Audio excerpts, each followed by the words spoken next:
Definitely kind of. Okay. Pretty in progress. All right. So, and I can feed you the questions, right? So basically, kind of your name, where you're from, and where you're calling in from. You can start there. So my name is DamonReaves. I am calling from Washington, D.C., where I am the head of education at the National Gallery of Art.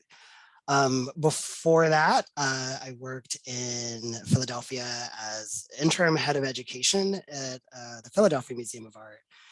But most of my museum work has really been based in community engagement. I was associate curator of community engagement and access. I've been a director of community engagement before. That's, you know, sort of really where my work has always lied and my heart has been. I am originally from Ohio, which I think is oddly somehow relevant. It's just sort of where my perspective comes from. So, you know, sort of the Midwest. And also maybe mention that before I worked in museums, I've always sort of had a connection with art. I made work, you know, as a practicing artist for a long time. I worked as a scenic artist, painting sets in theater and film for a long time. So just for that, for a little bit of my background and bio.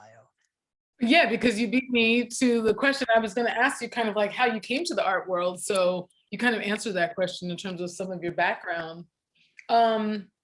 So yeah, I think that we could also maybe dig a little bit into any specific projects, whether at the PMA or other places where you feel that it might connect to the future. Also, I don't know what that, did you hear that echoing, like that feedback?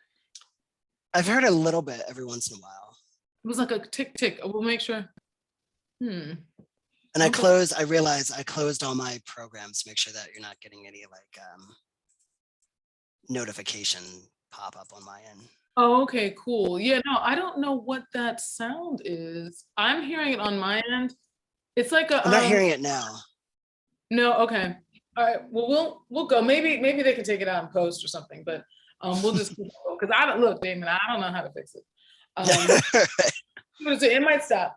But the thing about the bio highlights, like any projects that might relate to futurism or anything that might even relate to the design of a space that you've had experience with. Yeah, a couple of things come to mind when I think of programs that I'm particularly proud of or have really been excited to participate in.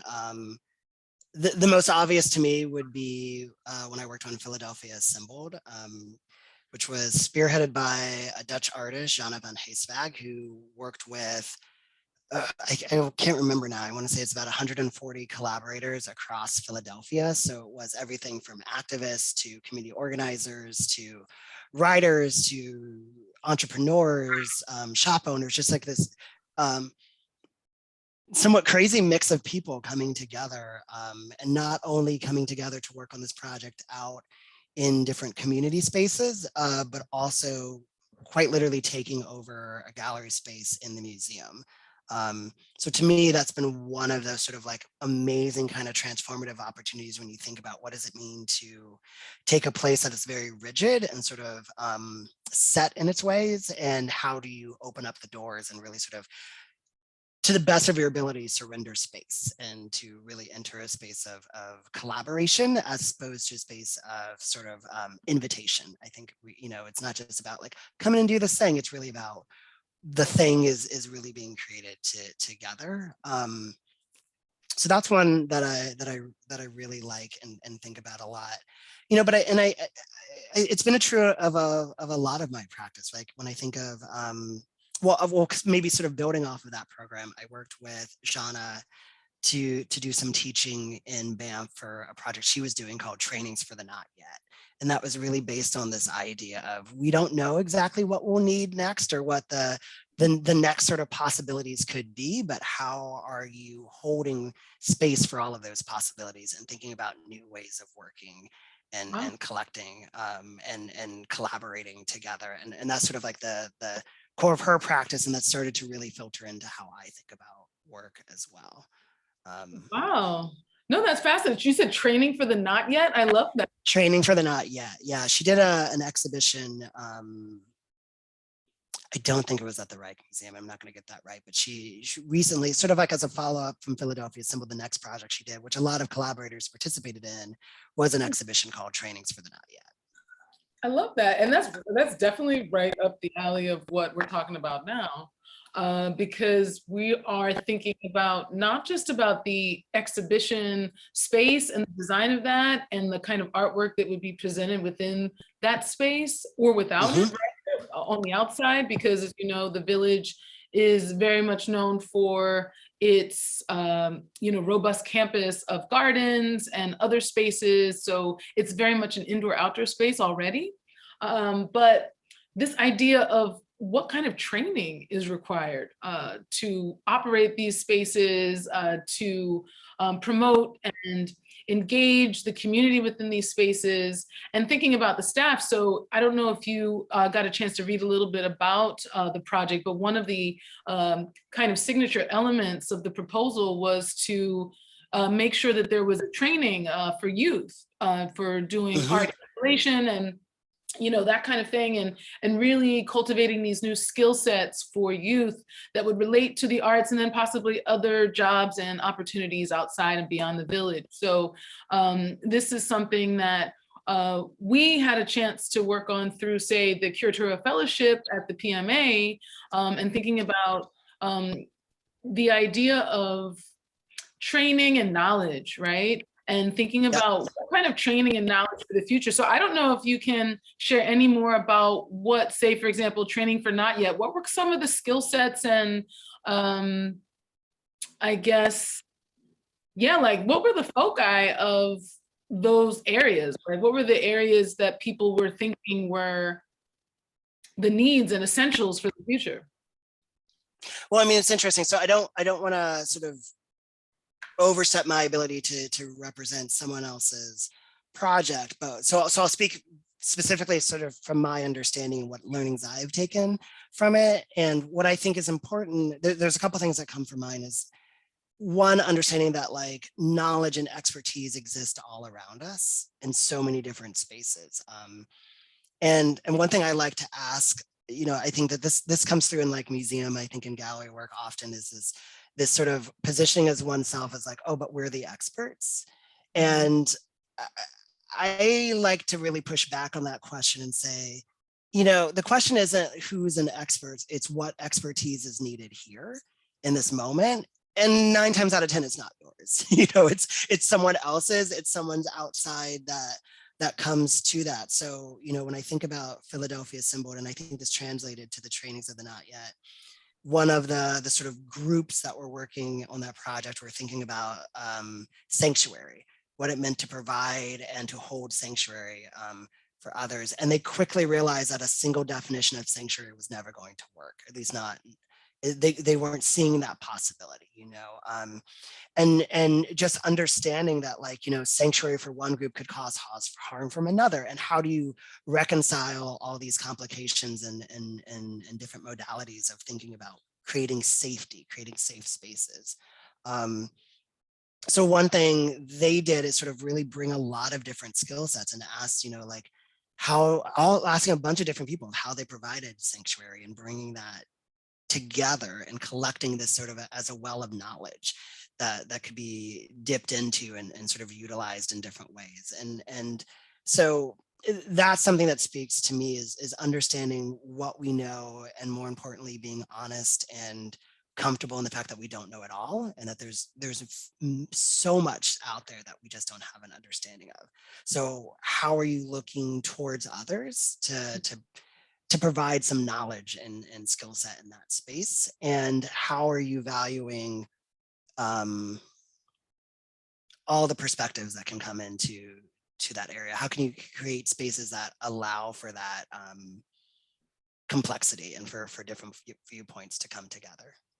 How about that? That's not an easy task. The inclusiveness in the midst of, like you said, complexity and diversity that really just spans so many areas of our humanity, you know, and our Hmm. worldly and, you know, community experiences.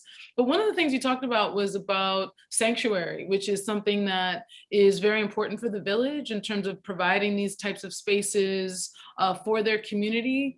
And the idea that this is something that is really being prioritized as far as a part of the design for this Futures Gallery. And wondering, you know, what are your thoughts as someone who has done so much work around, like you said, like institutional spaces that might seem old or inaccessible, right? And kind of part of a different Yeah. era. You know, how do you make these spaces seem inviting and welcoming and accessible to newer generations, you know, and then how do you then also, beyond the accessible, make them kind of almost sacred in places of healing and exchange? Because right now, in the times that we're living in, right, we realize that Yeah. so many places have been, like public spaces have been called to do this kind of work, you know, this kind of healing work. And the arts have done that for, you know, as long as the arts have been around, right? The arts have always been healing, but I think more and more people see them as, you know, an opportunity, a platform, a tool for healing. But we're trying to figure out how to create a space like that, and what that might require, and maybe how you might have gone about doing that within the spaces that you've occupied and been supporting them. Yeah, I mean, my dream of where I'm at right now is to create a space that it's not going to happen for a while, but a dream of mine and where I'm at now is how to create a space, you know, that can really be that same sort of thing, a space of engagement and interaction and collaboration. So I think a couple things are important. I think it needs to be flexible and needs to be able to adapt to different needs. So how is it a space for a meal? How is it a space for a dance party? How is it a space for an exhibition?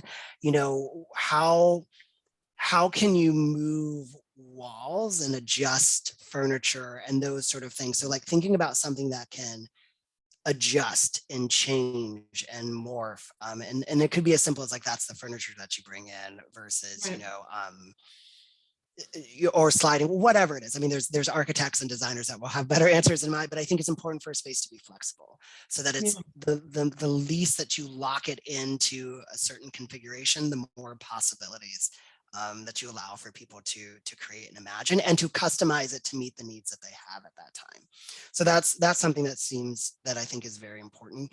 I think there's also, in terms of this question of making spaces accessible, I think it's important for any organization to think about how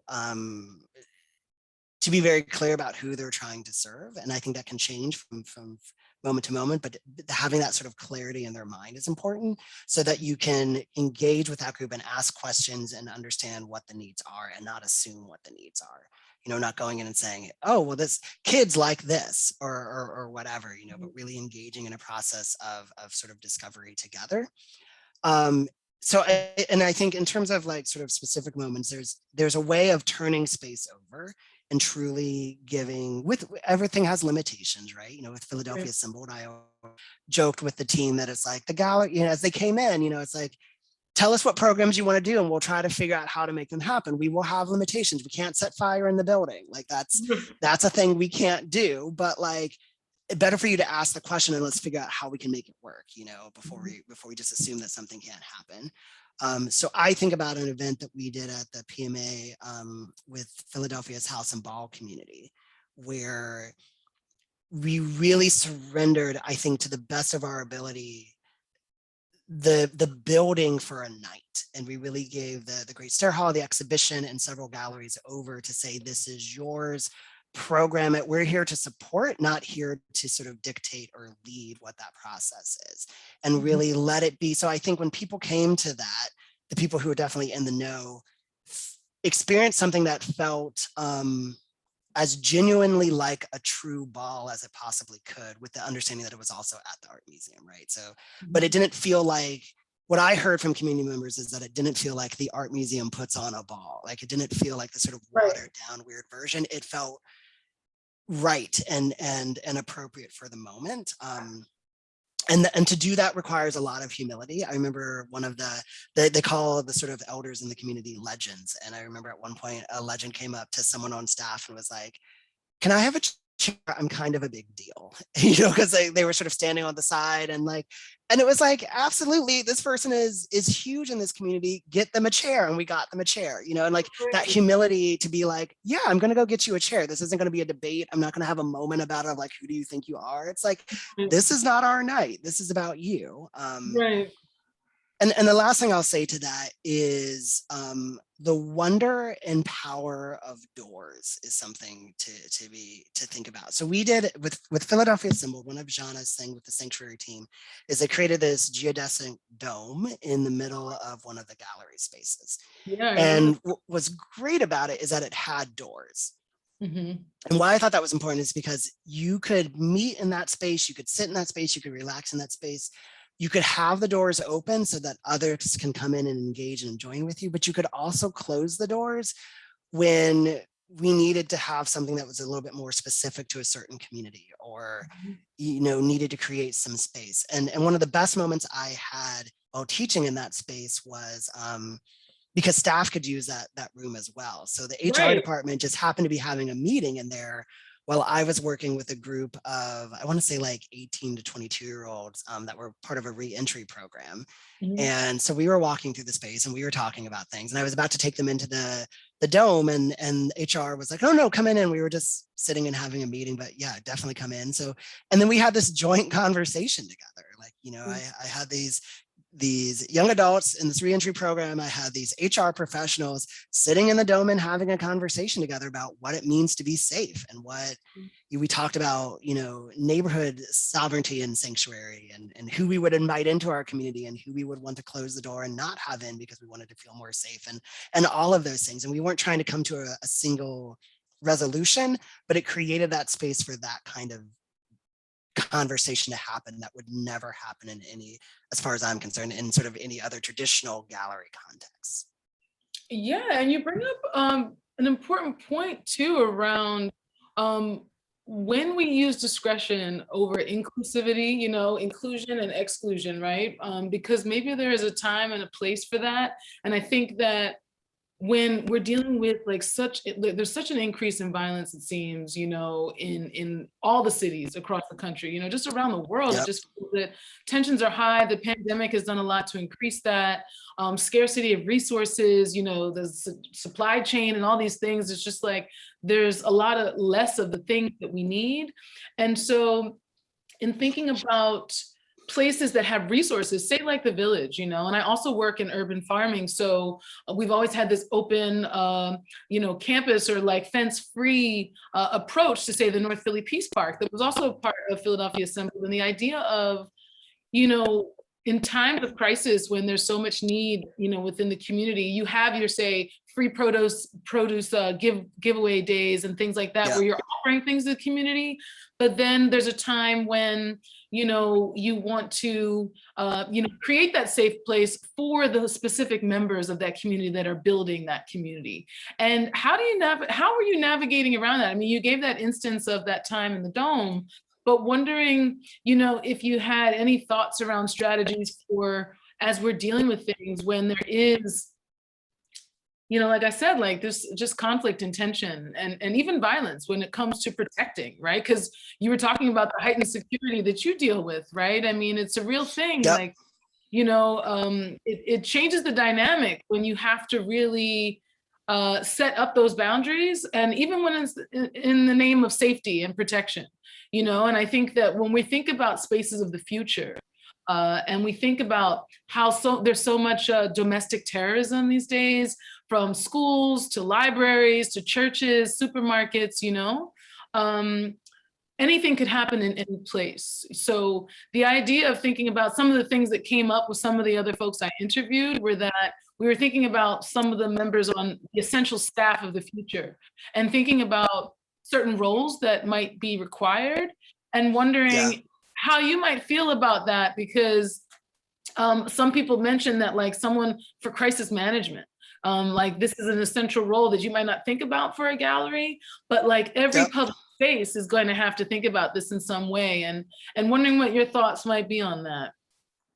I'm always a huge fan of, so I mean, one thing to your first point about sort of uh, those moments where you might, in the name of equity or in the name of care, you position yourself as being more exclusive than being inclusive. You know, I want to, for this kind of project, I want to, I would be sad to see if that was like the strict operating model and that was it. You know, I think the question about how you pivot back and forth from those, to me, is like, this is where transparency, and I think not the way that it's sometimes overused or sort of almost positioned as kind of a hostile act, but like transparency is, like, to me, being very honest about where you are and where your mission is at any given time, right? So that, like, where do we need to shift? We are prioritizing this conversation now. So there was a moment when, as I'm walking through with a group of students, where I might say that it's like, I need this, what we talked about in the dome was like, you know,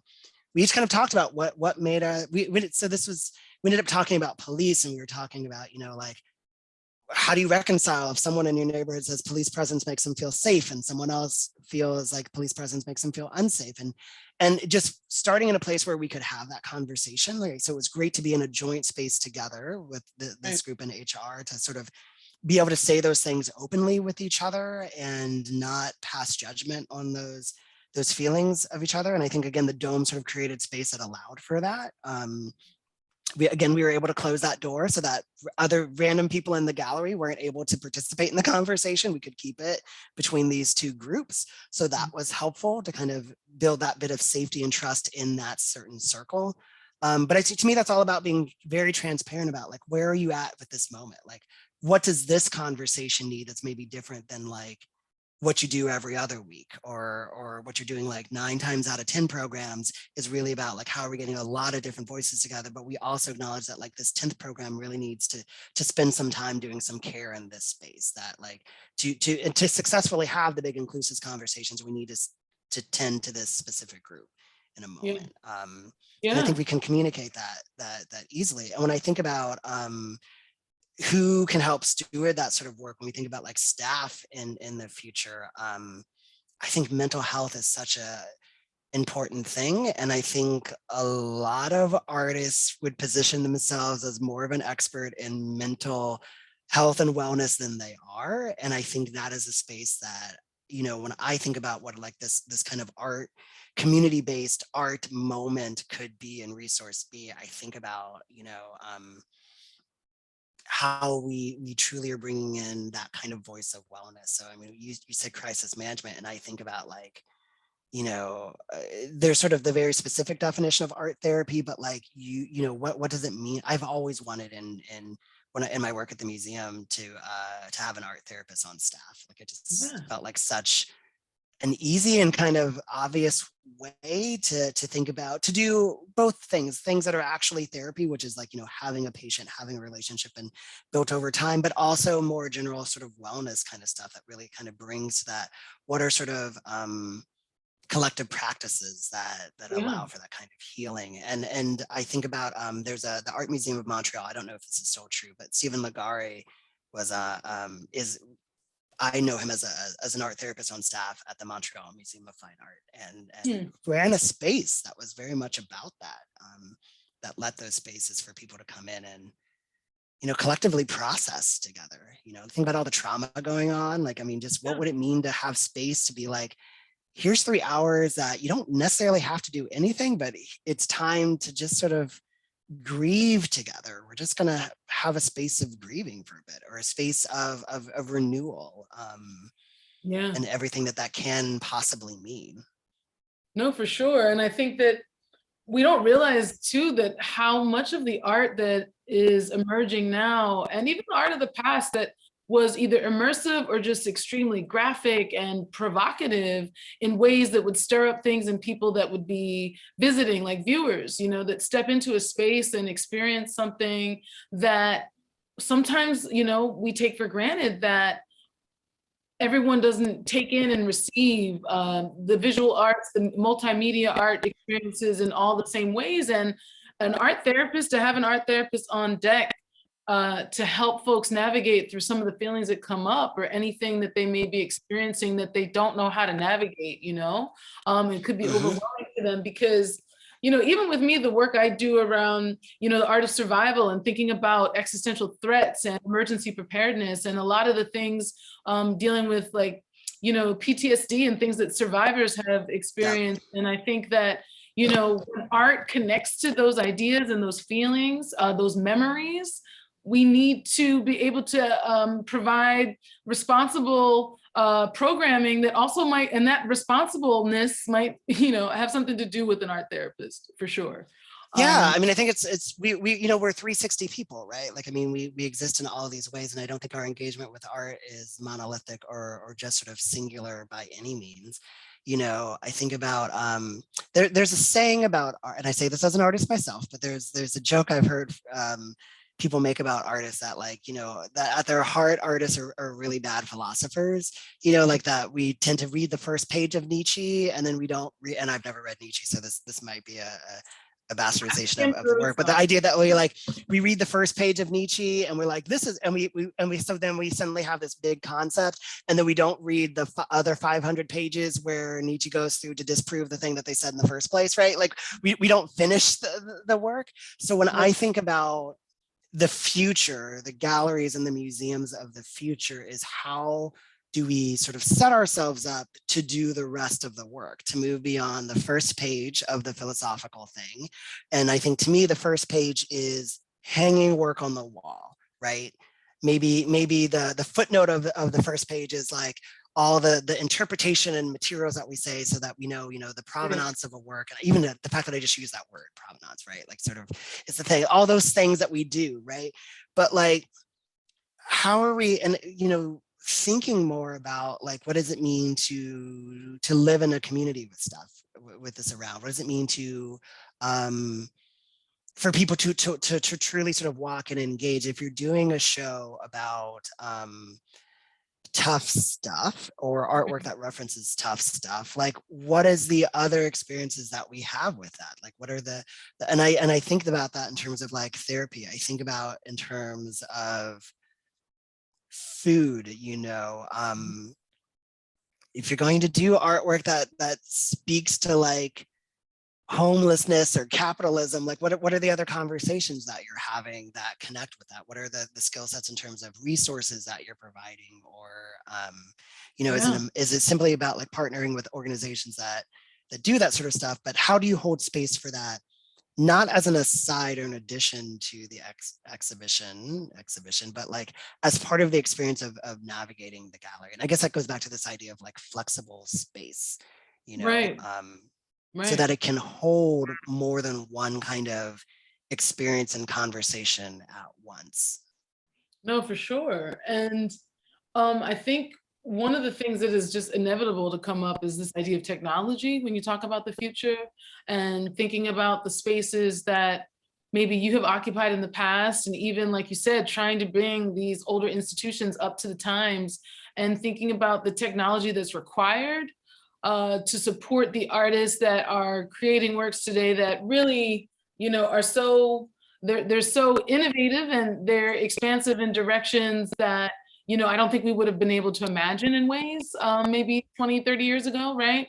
And so now thinking about what is the art going to look like 20, 30 years from now, and wondering what kind of technology we will require to exhibit it and present it in its full forms, So I don't know what kind of technology, if you had a wish list of the tech or, supporting tools that you might need, what tools come to mind? Technology and all the things.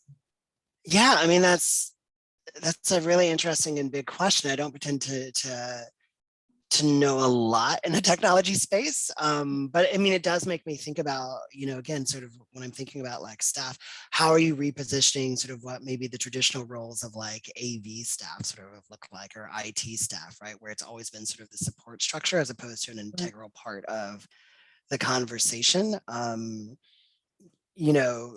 thinking about I don't know, that's probably the hardest for me to answer, because I feel like I'm always sort of feeling a little bit behind on technology Me myself. too. Me too. And it moves so fast, you know, it changes so much, but I think it's important to get that conversation away from the sort of service provider model ship that has sort of happened. I mean, and I think that's actually all what we're talking about, right? Like, how do we get out of this sort of idea that we are just sort of like, you know, museums have been trying for a while now to stop being like this place of like, we just have information to give you, right? And then we're getting a little bit better at like talk with us now, but you know, and I think some place like the Village has always been like so much further along that road. But yeah, I don't know. It's building in a bit of that. Yeah, I'm sorry. I'm not helpful with the technology space. No, but that's fine.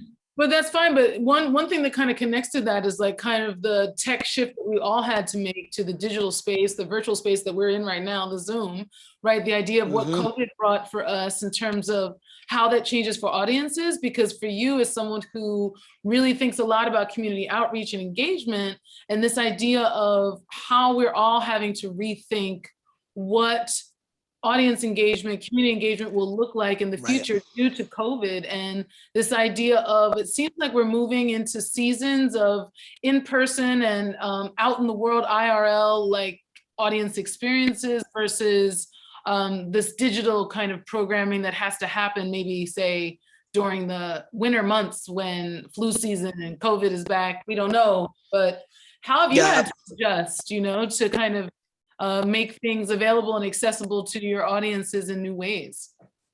Well, I mean, the first thing is realizing, I mean, and the word accessible is really important, because things switched online and we didn't ask enough questions about accessibility. First, we didn't ask enough questions about like, what do people actually need right now? And I think we sort of oversaturated with like 1,500 Zoom webinars in the first 3 weeks of the pandemic. That just was like, I can't get another invite to one. But now that we've gotten into a better space, I think it's important to think, and I've seen this in a couple programs, but like, how are we taking advantage of, how are we not trying to just simply translate what we did in person into a virtual space and just be like, you know, here's a room of talking heads, or you know, now we have a screen, a little talking cube, you know, and thinking more about like, what are the benefits of the mediums that we have at our disposal, right? Like paint and photography do two different things. They both can create really powerful images, but they're different and they can be different, and that's wonderful. And I think in person, we need to start treating in-person and virtual programs the same way, that they do two different things. What is great is that we can get a very wide sort of access. Like, I love the fact that, like, you know, people all over can be engaging with. I've found myself starting to ask my team to interrogate what that means a bit more, because I'll get often like, you know, like, this program was successful. We had people from Argentina signing into this program, and I say to myself, like, that's great, but like, to what end? Why is that great? And they'll say, you know, well, because we're diversifying our audience. And I was like, are we? Do you know anything about that person?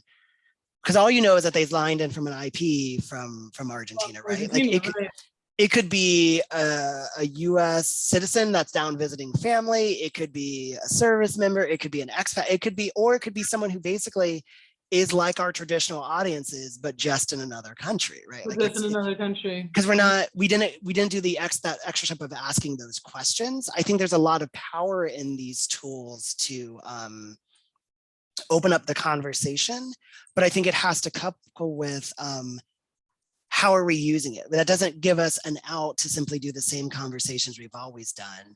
And now it's on Zoom, so now it's more inclusive and more accessible, right? Like, I mean, I think we need to be thinking, one, about the very sort of real technological accessible things. So, right, so if you're trying to reach particularly a low income audience on Zoom, are they going to have the web access? Are they going to have the resources, right? You know, so how do you couple that with maybe something that's in person and live, or how are you, you know, sort of building spaces that kind of allow for both of that? So you're not, you know, it's just understanding who you're kind of targeting with, and then how do you use technology and to your advantage to hit that group, which also has to come with thinking about what's the content you're trying to put out, what's the relationship you're trying to create, because you don't want to just do the thing that no one was attending in person and then simply just stick it online and be like, why aren't we getting millions of people, right? And then assume, right? No, you're right. You're right.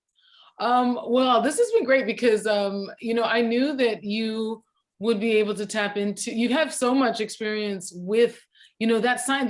There's an art and a science to engaging community and doing it in an authentic way, in a way that has respect and integrity for everyone involved, and for the places where people are, like, you know, meeting people where they are, Mhm.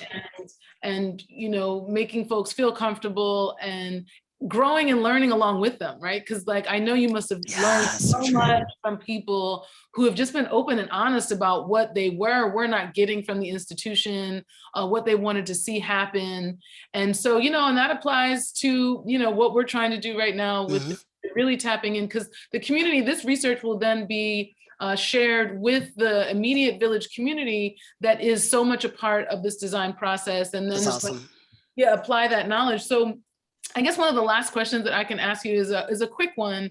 It's really more about that speculative sci-fi stuff. And I've been asking people about the films. I don't know if you've been watching films in this pandemic, Damon, but Lots of movies, they lots of movies and TV watching shows. movies, yes, and TV shows. But thinking about the speculative world of fiction and the future, and thinking Mhm. about all the different universes that have been depicted and illuminated through these films, television shows, and even the gaming narratives, right? Are there any ones that come to mind that you feel are close to where our world is actually headed? You know, because there can be Oh, a variety of different ones, you know, I mean, from the technological to the, you know, to the actual retro tech, where tech is actually not a part of the future, you know? But anyway, just any thoughts on any films that come to mind? oh, that's a really good one. It's interesting because I actually feel like I've sort of like stepped away from sci-fi recently. Mhm. And maybe it was getting harder and harder to sort of look towards the future. Yeah.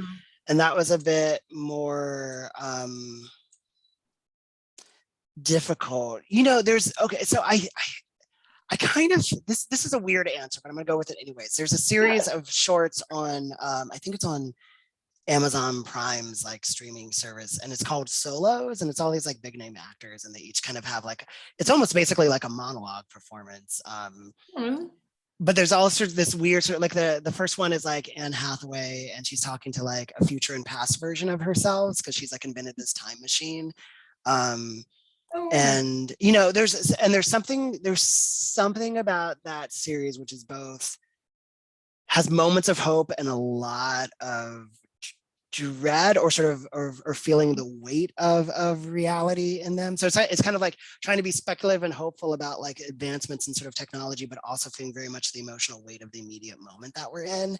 And that feels very right to me right now. Like it sort of hits home in the right way. no, I love that. I love that's a great answer, because, you know, it's not always about like the special effects and the Yeah. fantastical world. You know, sometimes like the world of the future and the drama and the fear and just the horror of it, you know, and also too the excitement and the delight and the transcendence. It happens within, you know, it happens within Yeah. the individual. So I'm gonna check that out. You said that's on Amazon? I think it's on Amazon. Yeah. It's called Solos. Solos. Okay. Very cool, very cool. But look, it has been a pleasure. I mean, I know we text back and forth, Yeah. we're on that thread, but it's great to see your face and see that Great you're to doing see yours too. well. Yeah, yeah, yeah. Um, I I might appreciate reach. I'm gonna reach out to the group, but just before I jump off here, but I'll probably reach out to you as well. I'm try to put a series of conversations. I have an intern program I have to clean up. It's complicated, but I have to clean up something, and I have to make a good experience for four it. people Right, in this cohort that were promised something that they're not getting. right, So I'm right. looking for. I'm going to pull together from my friend base of some cultural workers of color to that would be willing to jump in on some conversations. So I'm gonna Yeah. email the but just throwing it out at You you. know, we support each other out here, Damon. Gonna We bring out some people. here. We out here, whatever you need. You stepped up for me, I step up for you, whatever you need, We brother. got it. Yes. But look, I hope that, you know, I don't know when you're swinging yourself back into the city of Philadelphia, but we do anticipate your arrival. Whenever you do, we'll have to It's get gonna together. happen Yeah, we'll figure it. sometime month, I think.